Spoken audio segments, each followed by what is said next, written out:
Welcome to the Savvy Dentist podcast with Dr. Jesse Green, the show where great dentistry meets great business. Listen in each week as we bring you an inspiring person who will share their story, ideas and business techniques to help you create a practice and a life you love. And now introducing your host, Dr. Jesse Green. Hi there, it's Jesse Green. Welcome back to SavvyDentist.com and to the Savvy Dentist podcast. It is great to have you here for another episode of the show. Now, as dentists, we all know that it is wonderful to have a terrific clinical skill set, but equally we need to have the skill set of presenting that treatment so that it is accepted. Now, in dentistry, we call that case acceptance or case presentation, but in general business, we use the word sales. Now, for some people, that word creates a sense of dread, maybe even a sense of ickiness. And in my interview today, I'm talking to Brittany Baldwin, and she's going to talk about why people have traditionally felt that sense of unease or ickiness around that and how to not have that feeling and really reframing what sales is all about. It's about solving problems and helping people.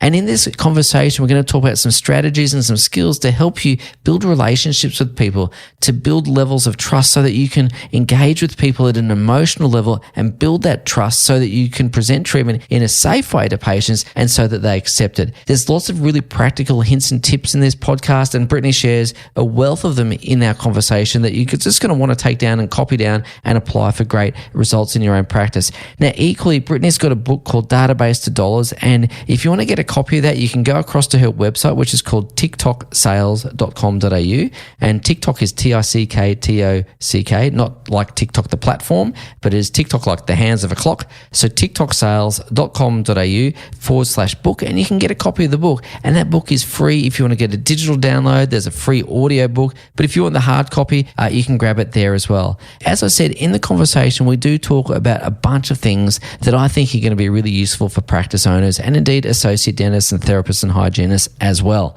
Now, if you happen to be a practice owner who's motivated and driven and who wants to create a great practice and a great business, then I'm going to encourage you to come across to the Savvy Dentist Facebook group, because in that group, we're going to be sharing with you some tools, some strategies, some insights, and some resources to help you think about your business differently so that you can get better things, different things out of your practice and build a really rich and rewarding life.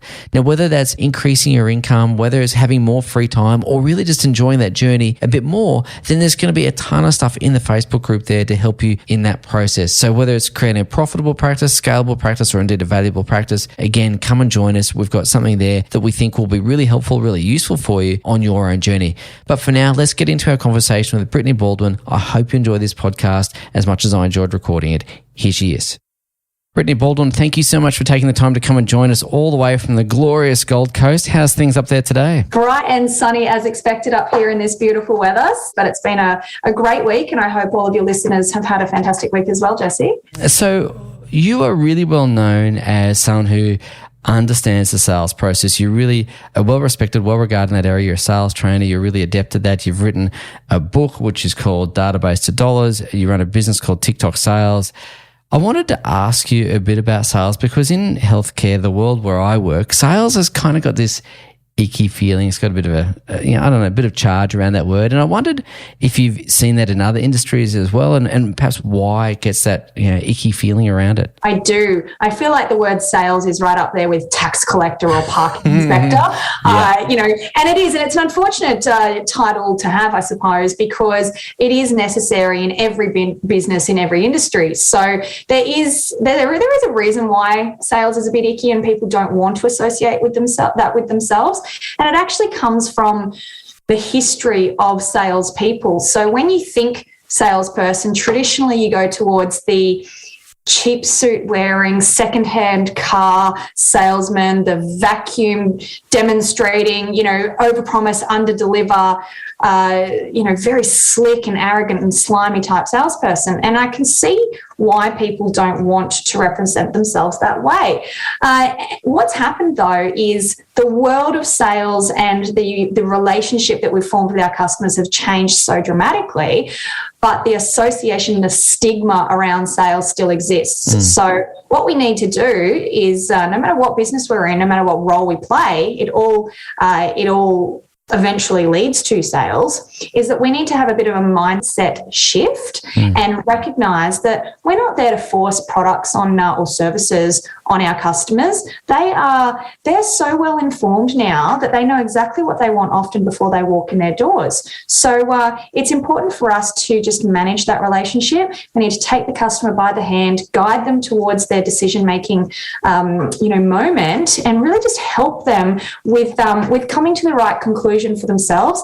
And if you do all of that right, then the sale becomes the natural outcome. So I think we first need to recognize that it's a mindset issue, and the biggest sale you'll ever make will actually be the one you make to yourself first. That's a really interesting point. The biggest sale we'll ever make is the one we make to ourselves first. And I guess I'd like to ask you about that mindset shift and the inner transformation that needs to go on so we do feel that degree of comfort. And you've spoken about a few things already, relational versus transactional being one of the key points you spoke about. But what are the mindset shifts that you see successful salespeople, and no matter what their industry, what sort of mindsets and mind shifts do those people make before they become successful? I think understanding their outcome that they're working towards, I think is the first step. So a lot of people feel, particularly now, especially after what's happened with COVID, is that we feel as though our customers are vulnerable.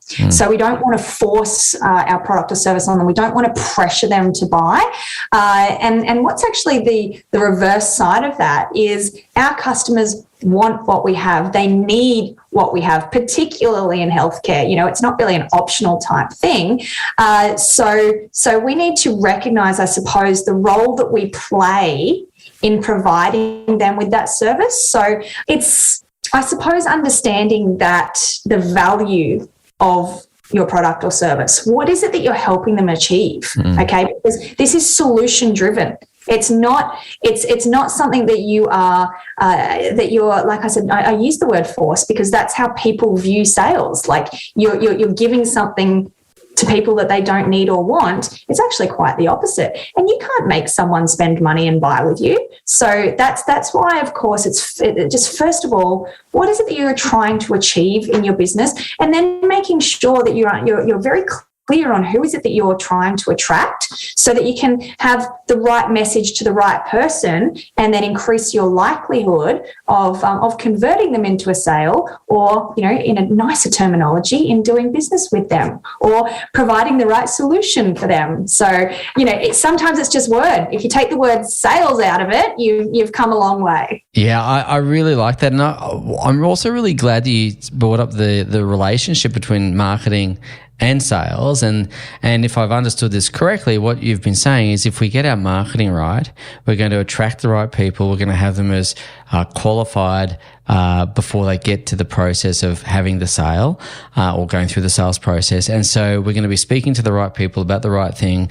And those people are going to be receptive because we've done our marketing well. And hopefully when we do that, we're going to find our sales process a bit easier, a bit more amenable, those people a bit more amenable to buying and going from there. And that leads me to a question a little bit about energy in sales, because I've got 100 questions for you. Sorry. This is a subject, Brittany, that I really love because it's all about psychology. It's all about human interaction. And as you say, it's about doing business rather than selling.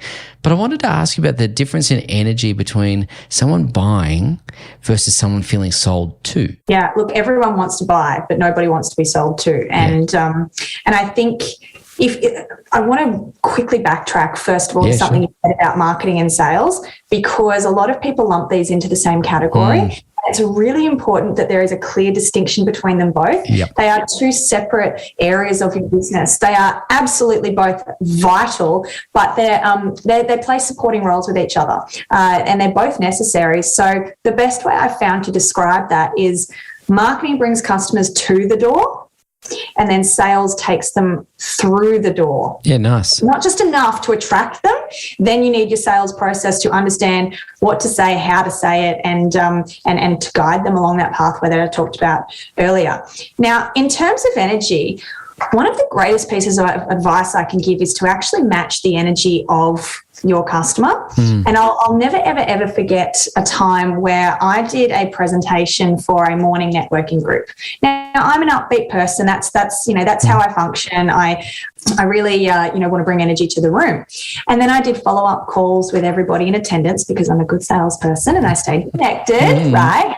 And I spoke to a psychologist. I rang this psychologist and I said, what was your biggest takeaway from the event? And he said to me, I just didn't really click with you because you're all high energy and I'm, softly spoken. And in my job, I have to really be well-rounded and balanced and receptive. And I was like, my energy just went like, so, hi, this is Brittany, to like, I completely understand. Like, it was just this complete shift in tonality. So I think you need to recognize as a salesperson the energy that your customer is bringing to the room first and then try and match that, because if you're over the top and they're not, it's just not going to gel very well. So I think that's an important lesson that I learned. And I'd been selling for years at this point, and I just, you need those constant little reminders, even for yourself. I'm not perfect, and very few people out there are. So I think energy is dependent on the person you're dealing with,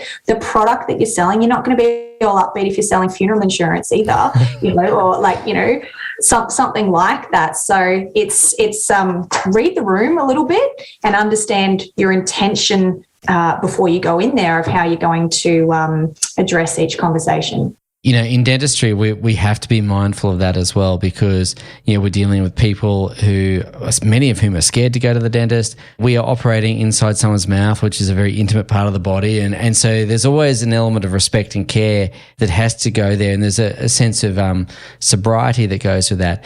We're not a one transaction kind of business. We're a repeat business over time. And one of the things that comes up a lot in dentistry, and I'd be curious on your take on this, is you see someone who might require a whole bunch of treatment for a variety of different reasons. And perhaps in that patient, they might not recognize yet that they have that need. Oftentimes in dentistry, people say, but I have no pain, doc, And as dentists, we know that the absence of pain doesn't mean everything's okay. It just means that it hasn't got to a point that it's hurting. And so what I wanted to ask you about is the threshold of going, well, do I present the whole enchilada here, or do I kind of try and sow that seed over time and keep them as a patient for the long term, and just, again, try and give them that treatment over time? I'm curious to ask for your views around going for the big sale up front, or then, do we talk about it, not talk about it, or do we just stagger that treatment over time and really invest in the relationship over time? I'm curious on your thoughts. Two things. First of all, with repeat business is one of the biggest mistakes I see is people just assuming that people are going to come back, that your customer will return next year. Yep. And that's one of the biggest challenges I see, particularly with accountants and lawyers, and same thing with dentistry and a lot of healthcare avenues, is that I know in my experience, oh gosh, I don't know if I should admit this, I see a dentist twice a year for a checkup and clean. I think that's reasonable. But now that, now I'm like, who's my audience here? Is that enough? Am I a complete grot? Twice a year I go in for my checkup. Yeah, you're fine. Just to put your mind at ease, you're fine.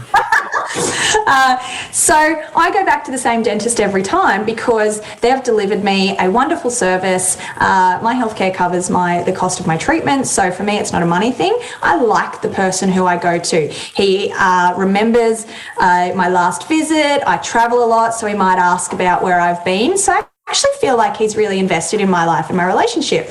Now, if it comes around to my next 6-month checkup, I can decide to go back to the same dentist, or I go, you know what, maybe I'll try a new one. Maybe I've moved home and I'm a little bit further away. Maybe I'm, reconsidering blah, blah, blah. I've had kids, whatever, right? Or someone recommended they had a really good dentist, so I want to try them out. So it's not enough to just rely on your customers that they're going to come back. So first thing I would recommend is that everybody implements some sort of follow-up system where they stay in regular contact, because it's the age-old out of mind, out of sight.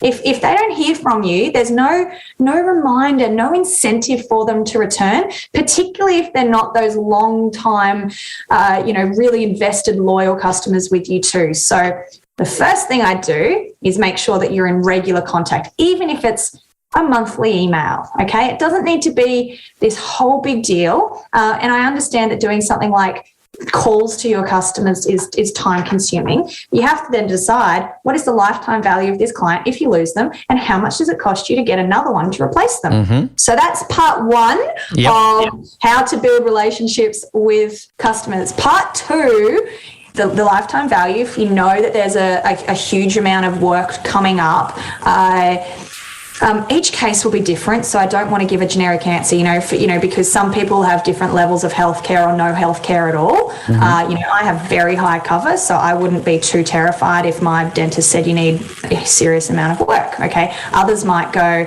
that is the scariest thing you've ever told me. I can barely put food on the table this week, or I'm terrified of the dentist and I don't want that work done with you or anybody else. Okay, so if you've developed a good relationship with your customer to this point, like, always ask questions. Asking questions is the best way to build rapport and to establish that relationship, by the way. You'll have a bit of an idea of what their position is before you even get to the point of sale, okay? If you've been servicing them for a long time, you'll feel more comfortable having the conversation. If they're new, that might be a bit of a bigger problem, okay? But at the end of the day, they will, I'm assuming that they will require this treatment. At some point. Okay, so the question is, when do you say you're up for a lot of work? Or you sort of, hedge your bets a bit. I like the idea of planting the seed if it's appropriate and if it's something that can wait. Okay, but at the same time, if it were me, and I keep going back to my experience at the dentist, if there was something that was going to be wrong, I personally would prefer to plan around it. Okay, especially if it's going to cost money. I'm a planner, so I like to know what are my upcoming expenses in the next 3, 6, 12 months so that I can budget around that. Maybe I was thinking of spending a lot of money on something else, but hey, my healthcare is more important than anything else, so I can redirect those funds. So I think there's a way of, I would address it in a way where you say, look, this is something that you need to be aware of. It's not something that's going to fall due right now, but I wanted to have the conversation with you so that you are able to plan around this. So obviously there's a massive difference between a bit of work and a serious amount of work as well. So it's kind of like a three-step approach. Are they loyal long-term clients or are they new? Have you asked questions and built the relationship and understand how they're likely to respond? And then to find the best way to deliver that. And to finish off, one of the greatest pieces of advice for people who aren't comfortable with the sales conversation, I use the best case, worst case, most likely answer. Okay. Best case, you propose, the services to them. Best case, they go, no worries, book me in. I need that. Yes, please. Worst case, they go, you don't know what you're talking about. I never want to see you again. See you later. They're not your clients anyway, and they were never going to say yes, no matter how you delivered it.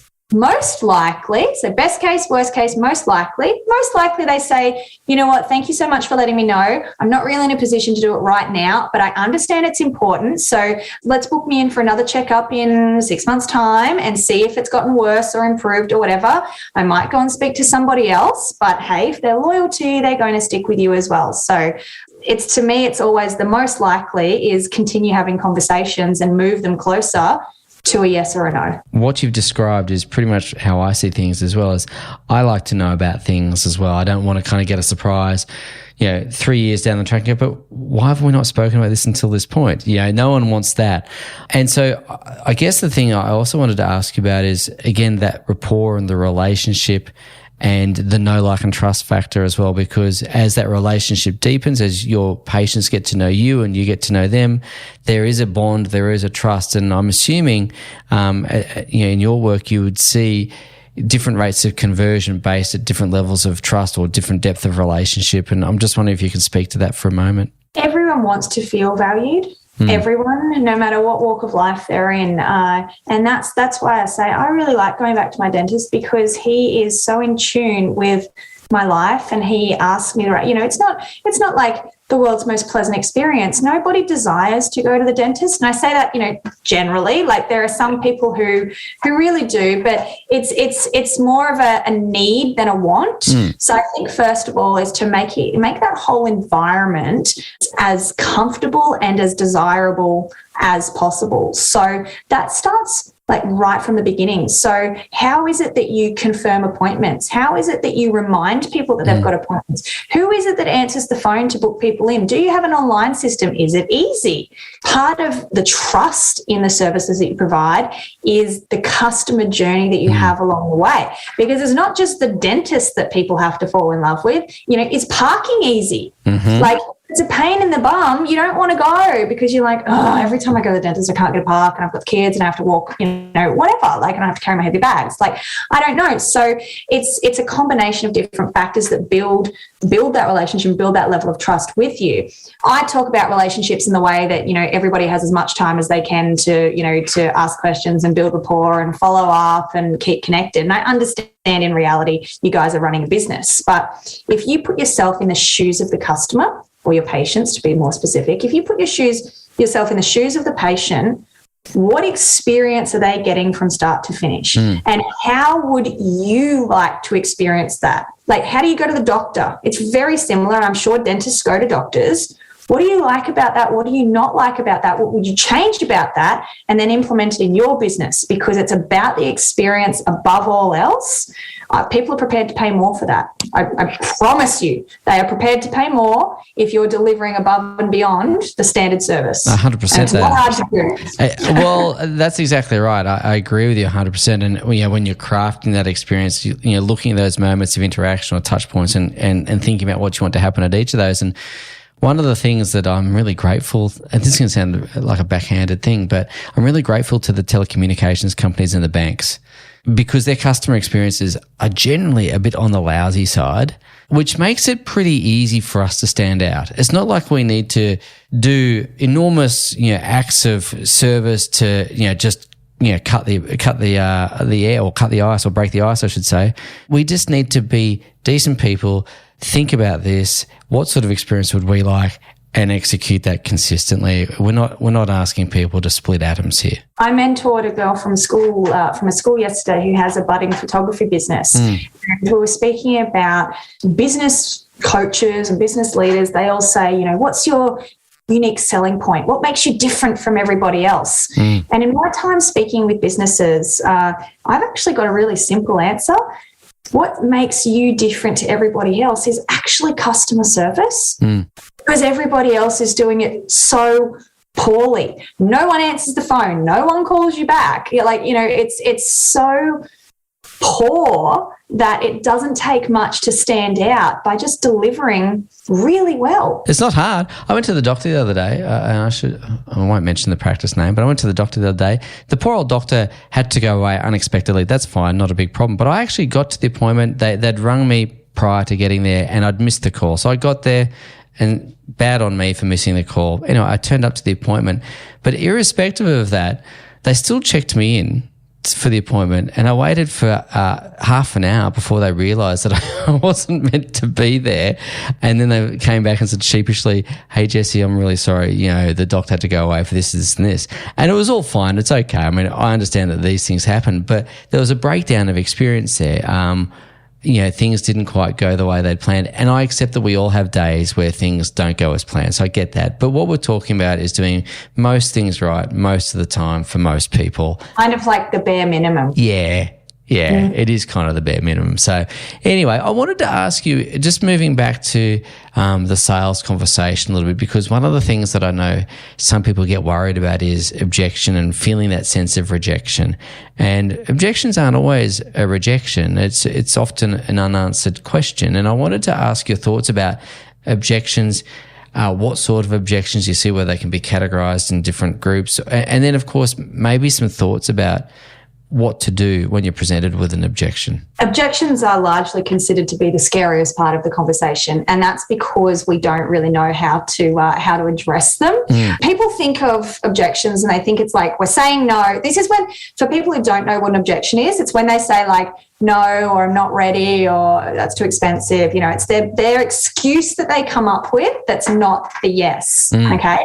So we automatically think if it's not a yes, it's definitely a no. And we think we've done something wrong. So oftentimes it's quite simply that we've missed a step in the sales process. Okay. We haven't asked enough questions. We haven't given them enough information, whatever it is. So I like to treat objections as opportunities to uncover more, okay? So they're actually giving you a chance to say, like to help them with that decision. So they're saying, you know what, I'm not quite comfortable with the information you've provided me yet. So I'm not saying no, but I'm not ready to say yes. So this is our chance to really delve into what is it that's making them put those brakes on. So as far as objection goes, I like to handle objections first and foremost by writing a list of the ones you're most likely to receive, okay, because they're the same across just about every business, okay?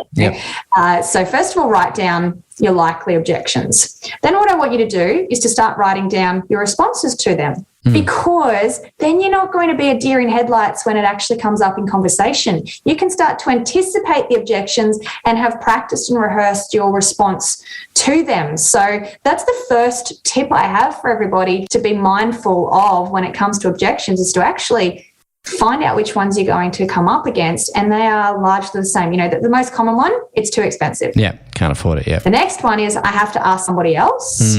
I'm not ready yet. I'll do it later, okay? So why is it that they're saying this? The price objection is it's the easiest one that people fall back on, and the reason for that is because you're not going to go, yes, you can afford it. Yeah. You're never going to accuse them of lying about their personal finances, right? So if you've established that relationship to begin with, you've got a bit of an idea. If they're saying, when I go in there, I've been traveling a lot, I just got a new car, business is going great, I'm clearly not somebody who is particularly price sensitive, but there definitely are other people who are. So first of all, get a bit of an idea for who you're dealing with, okay? Then the second thing is something about price is to establish whether it is a budget issue or whether it's a value issue. Yeah. Because let's say you're selling a house, right? And the house is $500,000. If someone says it's too expensive, is that because they don't have $500,000, or is that because they don't like your house but they're prepared to go and spend $500 somewhere else? Yeah. Okay. So that's why we can't just take it for granted that people can't afford it when they say it's too expensive. And what about trust? Where does trust come into the objections? Is it something that people will overtly say, because no one's going to, again, the patient or the customer is not going to say, hey, Brittany, I don't really trust you to do this. No one's going to say that. So just like with the cost objection, it might be the absolute cost or a budgetary thing, or it might be a value thing, and we've got to figure it out. But in the other direction, they're not going to come straight out and say, hey, Jesse, you've been out of uni for 5 minutes. I'm not sure you're up to this yet, mate. I used to get it all the time when I used to be an accountant. At 17 years old, I was doing people's tax returns, and they'd walk into the room with me and they're like, how long have you been doing tax returns? Yeah, exactly. It comes down to the individual person as well, Jess. So some people, if they've been coming to you for years, that's different. They trust you. Of course. One appointment with you, maybe not, okay? So I'll give you the perfect example of me being in a position. I have TMJ or something. I have jaw pain, right? So I went and saw an acupuncturist, and he was really good. I spent a lot of time working with him, but we couldn't quite resolve this particular issue. So he referred me to a chiropractor to do work on my jaw. So I did the first session with him, and I came back for my second session, and I said, look, I'm in more pain than when I started, and I'm not quite sure that what we did is going to work. So he started to Google some things on the computer screen and then said, well, if it's not that, I don't know why it didn't work, blah, blah, blah. So in the session, I said to him, well, I literally came out and said, I'm not sure that what you're offering is going to be a good fit for me. Like, you can't give me any guarantee it's going to work. And he said, well, why don't we just do whatever. And I said, I don't want to pay for this appointment if you're not confident. He goes, it sounds like you don't have confidence in me. And I said, you're telling me that you're not confident that your treatment's going to work. Yeah. And then he got all shitty at me because I should have cancelled and I was like, well, I've just driven 45 minutes to get here, so I'm a bit peeved too. But I didn't trust him because he didn't come across as somebody who was trustworthy. Yeah. So be mindful of how you're presenting this information as well, I think is incredibly important. Just because you're young doesn't mean you're not capable, okay? So do not use age as an excuse. If you're coming across as somebody with confidence or somebody who can explain the problem better than they can explain it themselves, then that is going to take you a long way. But if you're asking a lot of questions, confirming along the way that they understand what you're saying, does this make sense? Are you still with me? Those little questions will give them an opportunity to say, no, I don't know. And if they tell you a problem, repeat it back to them so they can see this person is engaged. They understand what I'm talking about. They're interested in what I'm talking about. And then they're going to provide me the right solution. So repeat back their problem to them. There's so many little things you can do. And when combined in this, in this sales process in its entirety, they're all just a bunch of small little steps that you take to get to that final yes or no. The thing I was just thinking about as we're discussing that is when you're young, you're actually in some ways at the most up to date because you've just graduated, you've got all this information. I think you could reframe it in a way that's really positive as well. So if there's any young dentists out there listening to this, I'd really encourage you to use the youth as a positive rather than to see it as less experienced, to see it as being up to date or reframing that message somehow. Well, I think there's a youthful energy as well. Yeah. For the dentists out there who have been doing it for 30 years, it becomes the routine, it becomes the ordinary, you go in, you treat your patients, you go home, kind of thing. So if you are young, you actually have the opportunity to shift the way dentistry operates. You're still going to perform the same service, obviously. Sure. Yeah. But what can you do to make it different for your customers to the point where one of your patients will refer you? I had a great time with so-and-so, so go and check them out, because there's people who don't have loyal dentists, or there's people who haven't been to the dentist in a few years and go, oh, I really should. Imagine you go and speak to your friends and you say, oh, I've got a bit of a pain. I haven't been to the dentist for a while. I'm a bit scared. And they go, I met Jesse and he's fantastic. You should go and book in with Jesse. So you want people to be talking about you outside of their appointment. But I will say experience goes a long way too. So if you are experienced, don't for 1 second think that you've passed it. No. I get my annual skin check and I go to Dr. Bill, and Dr. Bill said to me, that spot, I have really pale skin, I sunscreen where I had the whole lot, right? And he said, that spot is a little bit suspicious, we'll get it cut out. And I'm like, no, we don't need to do that. Like, I look after my skin. Anyway, got the biopsy. It was cancer. Oh, wow. Right? Yeah. I had skin cancer at 29. Wow. And I said to him, and he goes, I've saved your life. And I'm like, don't be dramatic, Dr. Bill. And then I went and researched it. He absolutely, it's 100% fatal. Yep. Melanoma is 100% fatal if not treated. So I said to him later, I said, Dr. Bill, why did you pick that one? It wasn't raised, it wasn't dark, it wasn't irregularly shaped, it hadn't, it wasn't a new spot, it's under my foot that's never seen the sun. What made you pick that one? He said, I've been doing this for 35 years, Brittany. I know. I just know. 100%. And you're right. That experience does count for something. And so, again, you can look at this at either end of the spectrum. If you're young, you've got the youthful energy and the up-to-date knowledge. If you're experienced, you've got the experience. And I think it's about playing to the strengths that you do have and utilising the assets you have. And, of course, when we're all young, we all seek to get experience. And once we're experienced, we all sometimes miss the youth. But anyway, that's a whole other podcast. In the middle, we haven't addressed you, but, keep doing you. Keep going. Yeah, you keep going. I was going to say this is going to turn into a different podcast if I don't get us back on track. Brittany, I wanted to ask you really about where people come unstuck with their sales process, because you teach this, you see it all day. We've covered a few things. We've spoken about the relationship, the patient experience. We've spoken about objections. Where else do people come unstuck, or where do people falter in this process? Confidence and consistency. Okay. In a nutshell. Okay. You have to keep at it. You have to keep practicing it. You have to keep doing it the whole time. And it's kind of like this cycle. The more you do it, the better you become, the more confident you become. So you keep feeling like you can do it. So it's a repeating circle. But look, there's no universal way to sell. There's no one right way, one wrong way. So you have to find your sweet spot of what's working for you. And it's a serious case of trial and error. I still do it in my business. You know, every person who's out there who's having conversations with customers or patients, you're never going to have the same conversation twice. So trial and error, but to keep at it, keep practicing, keep being consistent, and you will eventually overcome those confidence issues if that's a problem you're facing. You'll start to see results. You'll start to feel momentum, and that will keep you wanting to go. It's like when you go to the gym, you start to feel better, so maybe you see some results, and then you keep going. It's the same type of activity with sales. Never take your foot off the accelerator, because this is what you need for your business to keep just going. Whether or not you're trying to grow or develop or just be where you are, you have to exercise constant consistency. Great. Brittany, we have covered a fair bit of territory today, and I really want to say thank you because you've been a really engaging and interesting guest to have.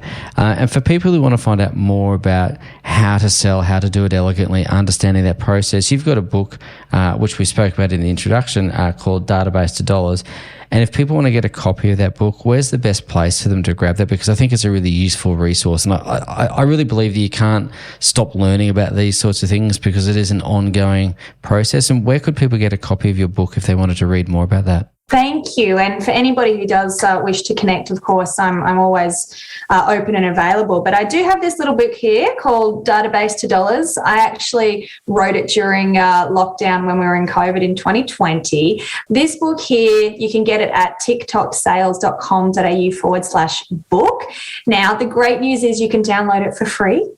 And you can listen to it on Spotify for free as well. So go to the same link. Or if you feel you like the touch and feel of a book, then you can buy it, and I'll cover the cost of postage to you. So tiktoksales.com.au/book. And of course, on social media, you can find me there as well. Brittany, thank you so much. Ladies and gents, I really believe that being able to sell is a fundamental skill in business. I remember years and years and years ago, going back a long time now, I read a book that changed my life, which now seems a little bit old-fashioned, but at the time was revolutionary. It's called Rich Dad, Poor Dad.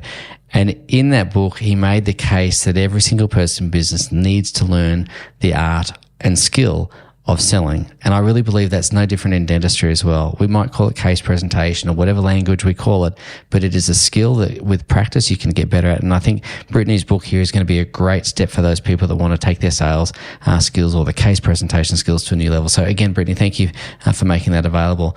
Now, from all of us here at Savvy Dentist, Brittany, once again, thank you. Really have enjoyed talking to you. And hopefully you're up at the Gold Coast, as we said earlier, where it's beautiful and sunny and perfect every single day of the year. So hopefully we can catch up and have a cup of coffee when I'm up there next. It would be brilliant. Thank you for having me on board. I hope I've given a few people just one thing to take away, but it's been my pleasure being here, and thanks for having me on board. My pleasure. Thanks, Brittany. Thank you for listening to the Savvy Dentist podcast. For more episodes, go to drjessiegreen.com/savvydentist. And to discover how to build a high-performance dental practice, visit drjessiegreen.com and download the free report.